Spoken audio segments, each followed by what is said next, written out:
At eto na nga ang Burr months mga mi. Meron tayong table calendar. Dapat paghandaan natin ang buwan na ito para sa upcoming peak season.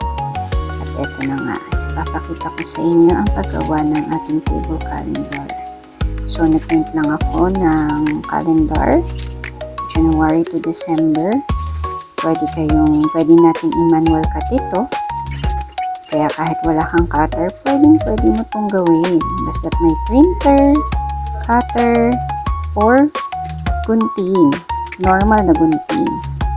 Ayan. So, kung may cutter ka naman, syempre para mapadali ang iyong trabaho, pwede mong gamitin ang iyong paper cutter. And then, pagsamasamahin ang mga buwan, January to December, then lagyan natin ng padding glue. Ayan. And then, i-cut na natin ang ating design. Ayan.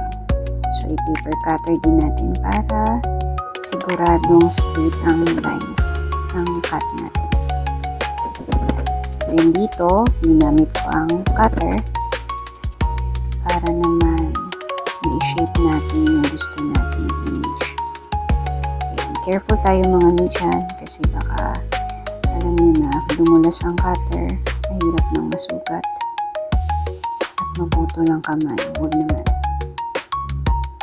Ayan, medyo mahirap yan mga mi, kaya dahan-dahan lang.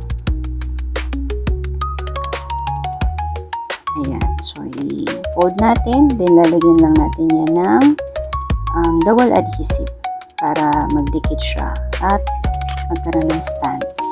Then, after matuyo nung calendar natin, lagyan natin ng double adhesive tape sa likod. Then, idikit na natin. Yan. At meron na tayong table calendar na napaka-classy ang design. Pwede siyang ipang-gift. Pwede ding mag-i-business ito mga mi. Kaya, DM na para sa templates and orders, advance orders for December. Happy crafting!